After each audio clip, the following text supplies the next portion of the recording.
Psaume 106. Louez l'Éternel, car il est bon, car sa miséricorde durera toujours. Qui dira les hauts faits de l'Éternel? Qui publiera toute sa louange? Heureux ceux qui observent la loi, qui pratiquent la justice en tout temps.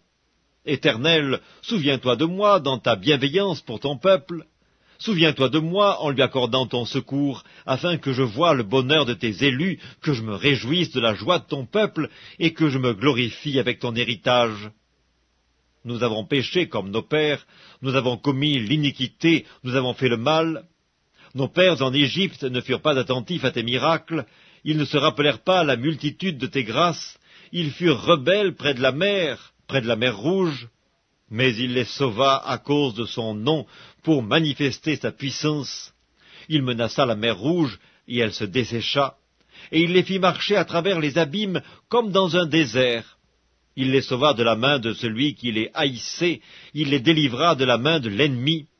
Les eaux couvrirent leurs adversaires, il n'en resta pas un seul, et ils crurent à ses paroles, ils chantèrent ses louanges. Mais ils oublièrent bientôt ses œuvres, ils n'attendirent pas l'exécution de ses desseins. Ils furent saisis de convoitise dans le désert, et ils tentèrent Dieu dans la solitude. Il leur accorda ce qu'ils demandaient, puis il envoya le dépérissement dans leur corps. Ils se montrèrent dans le camp, jaloux contre Moïse, contre Aaron, le saint de l'Éternel.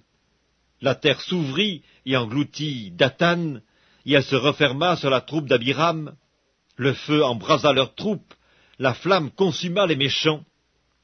Ils firent un veau en Horeb, ils se prosternèrent devant une image de fonte, ils échangèrent leur gloire contre la figure d'un bœuf qui mange l'herbe.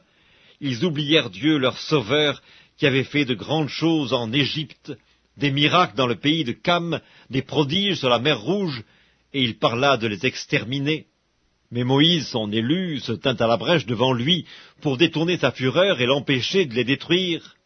Ils méprisèrent le pays des délices, ils ne crurent pas à la parole de l'Éternel, ils murmurèrent dans leurs tentes, ils n'obéirent point à sa voix, et il leva la main pour jurer de les faire tomber dans le désert, de faire tomber leur postérité parmi les nations, et de les disperser au milieu des pays.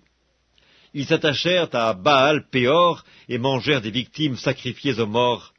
Ils irritèrent l'Éternel par leurs actions, et une plaie fit irruption parmi eux. Phinéas se leva pour intervenir, et la plaie s'arrêta. Cela lui fut imputé à justice, de génération en génération, pour toujours. Ils irritèrent l'Éternel près des eaux de Mériba, et Moïse fut puni à cause d'eux, car ils aigrirent son esprit, et il s'exprima légèrement des lèvres. Ils ne détruisirent point les peuples que l'Éternel leur avait ordonné de détruire. Ils se mêlèrent avec les nations, et ils apprirent leurs œuvres. Ils servirent leurs idoles, qui furent pour eux un piège. Ils sacrifièrent leurs fils et leurs filles aux idoles, ils répandirent le sang innocent, le sang de leurs fils et de leurs filles, qu'ils sacrifièrent aux idoles de Canaan, et le pays fut profané par des meurtres. Ils se souillèrent par leurs œuvres, ils se prostituèrent par leurs actions. La colère de l'Éternel s'enflamma contre son peuple, et il prit en horreur son héritage. Il les livra entre les mains des nations, ceux qui les haïssaient dominèrent sur eux. Leurs ennemis les opprimèrent, et ils furent humiliés sous leur puissance. Plusieurs fois il les délivra, mais ils se montrèrent rebelles dans leurs desseins, et ils devinrent malheureux par leur iniquité. Il vit leur détresse lorsqu'il entendit leurs supplications. Il se souvint en leur faveur de son alliance. Il eut pitié selon sa grande bonté, et il excita pour eux la compassion de tous ceux qui les retenaient captifs. Sauve-nous, Éternel, notre Dieu, et rassemble-nous du milieu des nations, afin que nous célébrions ton saint nom, et que nous mettions notre gloire à te louer. Béni soit l'Éternel, le Dieu d'Israël, d'éternité en éternité, et que tout le peuple dise Amen, louez l'Éternel.